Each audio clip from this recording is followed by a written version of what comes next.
اچھا میں تو فرینکلی جی اسپیکنگ میں اب بھی، حالانکہ وہ اپنے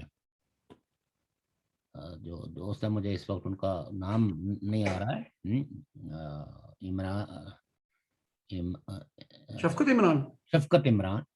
شفقت عمران صاحب نے باقاعدہ اس رول آف بزنس کی جو کاپیز ہیں وہ جی بھی جی وہ سعید چودھری صاحب نے بھی لے آئے تھے، وہ بھی لے آئے انہوں نے دکھائی ہے. سعید چودھری صاحب نے تو رات کو کل وہ کیا تھا نا، دکھائی.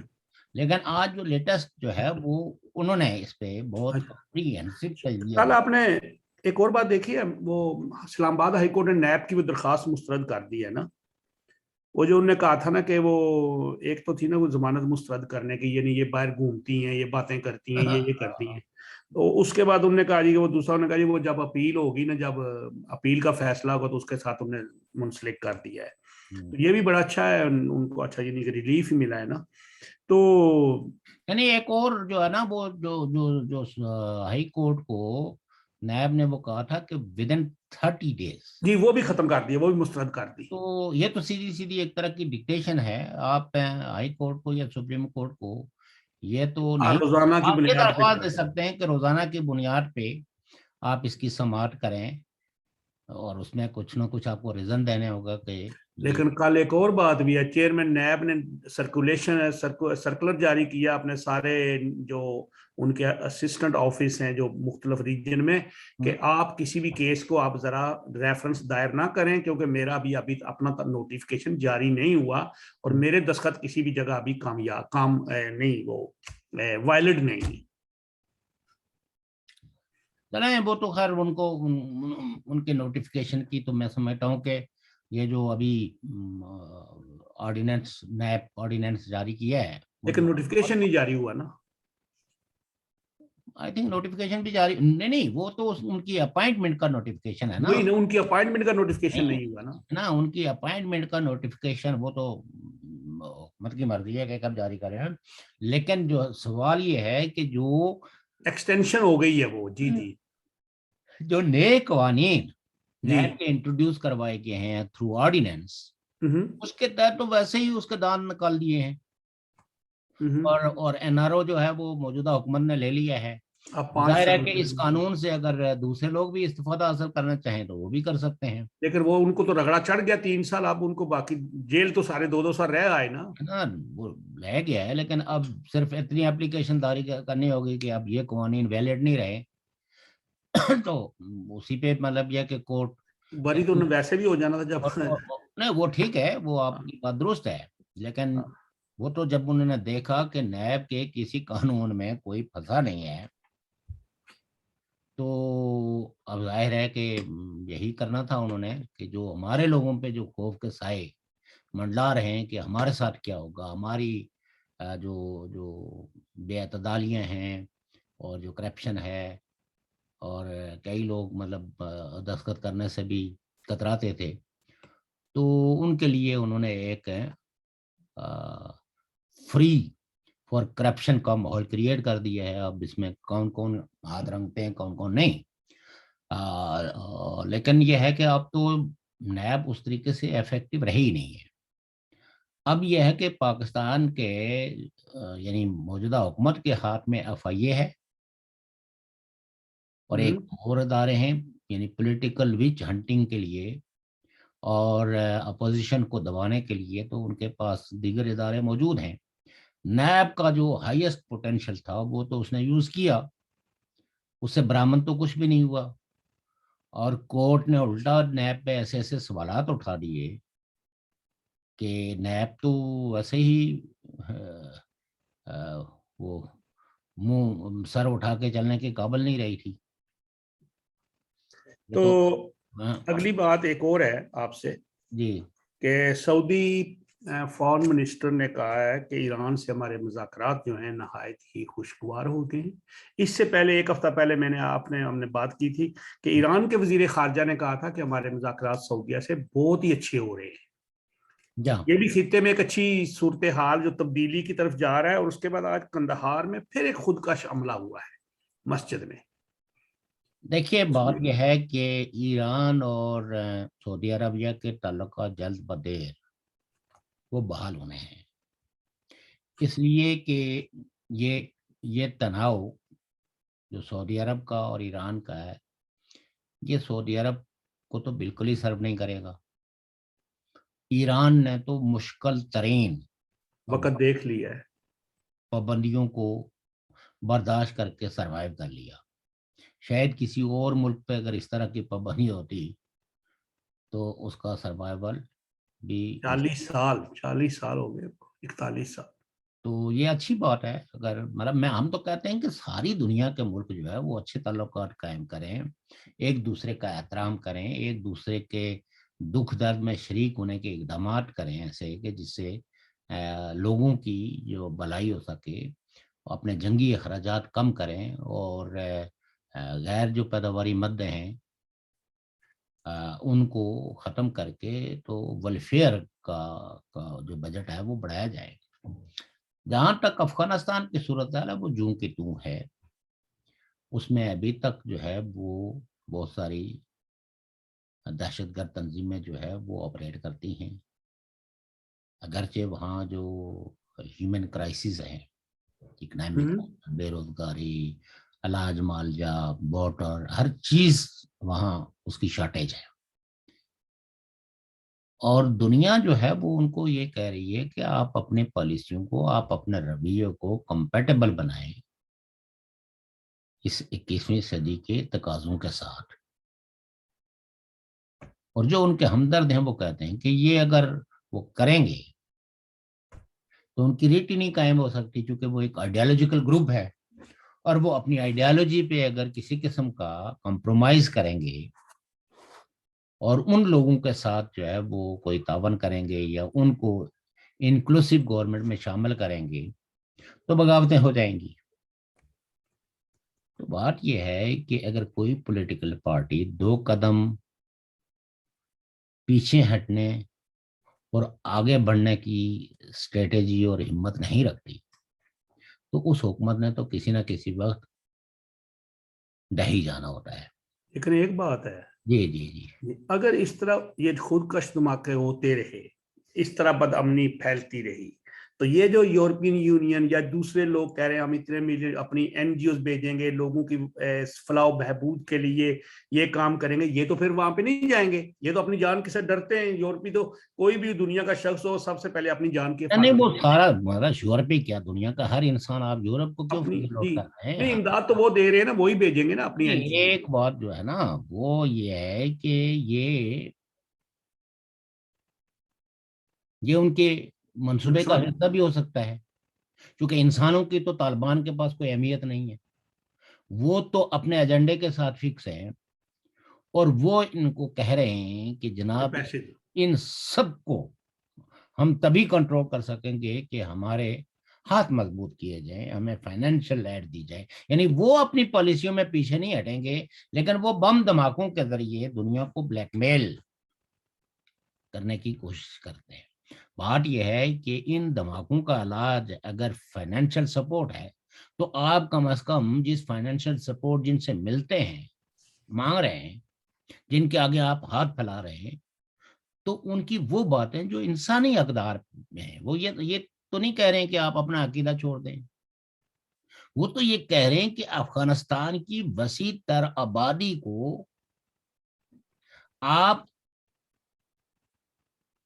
اپنی گورنمنٹ میں اس کے لیے گنجائش پیدا کریں. انکلوسیونیس کا مطلب یہ ہوتا ہے کہ وہ تمام لوگ جو مختلف اکائیوں کے ریپرزنٹیٹیوز ہیں، جن کے ساتھ وہ اکائیاں کسی نہ کسی حد تک سیٹسفائیڈ ہیں، اور ساتھ میں وہ یہ کہتے ہیں کہ الٹیمیٹلی آپ کو جمہوریت کا راستہ اختیار کرنا پڑے گا. اسلامی امارات یا خلافت کا جو دور ہے وہ اپنے عہد کے ساتھ تو بہت صحیح ہے، لیکن نیشنل سٹیٹس کے ساتھ خلافت کا جو تصور ہے وہ ابھی بھی کوئی عالم دین ڈیفائن نہیں کر سکا کہ ان گیون سرکمسٹانسز کے اندر اگر کسی ملک کے اندر خلافت قائم کی جائے تو اس خلافت کے کیا فرائض ہوں گے، کیا حقوق ہوں گے، شہریوں کے کیا حقوق ہوں گے، شہریوں کے کیا فرائض ہوں گے.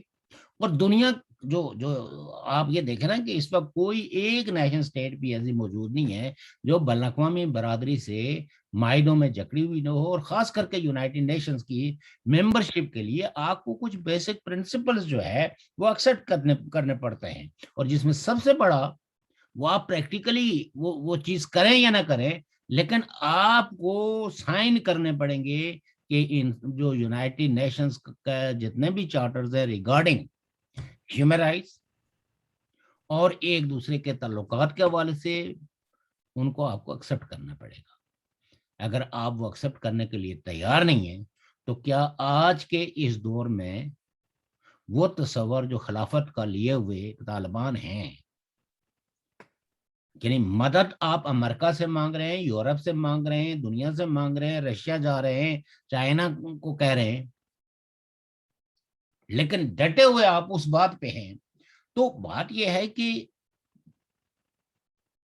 سر جنگ کے عہد کا خاتمہ ہو چکا ہے، جس میں سر جنگ چھیڑنے والوں نے کے پاس ایک ایجنڈا تھا کہ کس طرح کمیونزم کے دوستوں کو نیوٹرلائز کرنا ہے اور اس کے دشمنوں کو اپنے ساتھ ملانا ہے۔ چائنا جو ہے وہ کمیونسٹ فورسز کا دوست تھا، اس کو نیوٹرلائز کیا، پھر اپنے ساتھ ملا لیا، کیا ہی ایک ملکوں کو انہوں نے اپنے ساتھ ملایا۔ یہ پالیسی تھی سر جنگ کے عہد کی۔ اب تو سر جنگ کے عہد کا خاتمہ ہو چکا ہے۔ ہاں، آج بھی استعماری طاقتوں کو، سامراجی طاقتوں کو ایکسٹریمزم چاہیے، گنڈا گردی چاہیے، یہ سب کو جو طالبان کر رہے ہیں، یہ آج بھی بین الاقوامی سطح پہ کچھ فورسز کی یہ نیڈ ہے، یہ ان کی ضرورت ہے، ان کے نفع میں اضافہ کرنے کے لیے، ان کی گریڈ گیم کے لیے یہ ایک حصہ ہے ان کی پالیسی کا۔ اور میں سمجھتا ہوں کہ جو لوگ ان کی وکالت کرتے ہیں اور پھر وہ مسلمان بھی ہیں، اپنے لیے جو ہے وہ ساری سہولتیں مانگ رہے ہیں جو جدید دنیا کی ہے، لیکن افغان عوام کے لیے وہ شوکت صاحب، ہمارا پروگرام کا وقت بھی ادھر جا رہا ہے، جی ایک آخری بات کرنی تھی۔ جی وہ پاکستان کے ایک وزیر امور کشمیر ہیں جناب شاہریار افریدی صاحب، وہ اسلام آباد آئے ہوئے فرانس میں، جی تو ان سے کل ایک کوئی ان کے اعزاز میں کوئی کھانا وانا تھا، تو وہاں پہ ایک صحافی ہیں، ہمارے دوست ہیں، وہ بھی صحافی ہیں، دوست بس کیا وہ صحافی ہیں بس، جی یونس خان صاحب۔ اچھا انہوں نے ایک سوال کیا کہ آپ سب ادھر آتے ہیں اور یہ کشمیر کا مسئلہ ہمیں تو یہ سناتے ہیں آپ ہماری محفلوں میں پاکستانیوں میں بیٹھ کے، یہ تو ازبر ہو چکا ہے، تو آپ کوئی آفیشیل کسی سے کوئی ملے یا کوئی ادھر کوئی آپ کی کوئی سرگرمی؟ تو انہوں نے فرمایا میں اصل میں امریکہ گیا تھا آفیشیل، وہاں سے کوئی باتیں، اس کے بعد دوسری بات یہ تھی کہ ابھی تو مجھے یہ عہدہ لیے ہوئے بھی تھوڑا ہی عرصہ ہو گیا ہے، تو میں نے کوئی اتنا بڑا کیا کہتے ہیں کوئی سرچ وغیرہ بھی نہیں کوئی کیا، ایسی بات نہیں ہے۔ تو مجھے بڑا حیرانگی ہے کہ ابھی آزاد کشمیر کے صدر محترم جناب بیرسٹر سلطان محمود چوہدری صاحب بھی 21 اکتوبر 22 کو ادھر آ رہے ہیں، کیا کہتے ہیں انگلینڈ، تو وہاں پہ بھی تو ہمارے لوگ بھی ہیں، مظاہرے ہوں گے وہاں پہ، پاکستان کے لوگوں کو اکٹھا کریں گے، یہ وہ میرا خیال 18 اکتوبر کو مظاہرہ کرائیں گے، نہیں یہ کرائیں گے 22 کو، نہیں 24 کو، تو اس کے لیے ہو رہا ہے۔ تو میں سوچتا ہوں کہ اپنے کشمیری دوستوں سے بات کرتا ہوں، کہتا ہوں کہ دیکھیں کہ ہمارے اوپر ایسے لوگوں کو مسلط کیا تھا جنہیں ہماری تاریخ کا بھی پتہ نہیں ہوتا، ہماری سچویشن کا پتہ نہیں ہوتا، اور پھر ہمیں ہمارے اوپر وہ بحثیت ایک لارڈ جو ہے وہ متعین کرتے ہیں۔ نہیں وہ بات یہ ہے نا کہ دیکھیے، پاکستان نے تو اپنے سہولتکار تلاش کرنے ہیں اور ان سہولتکاروں کو امپاور بھی کرنا ہے، کیونکہ اس میں پاکستان کا فائدہ ہے، اور سہولتکار جو اپنے فرائض انجام دیتے ہیں اس میں تھوڑا بہت ان کا بھی فائدہ ہے، جی لیکن یہ وسیع تر عوام کے سوچنے کا، اور خاص کر کے وہ لوگ جی جو اپنی ریاست کے بارے میں بات کرتے ہیں، اپنی تاریخ کے بارے میں بات کرتے ہیں، ان کو اپنا رول دیکھنا پڑے گا۔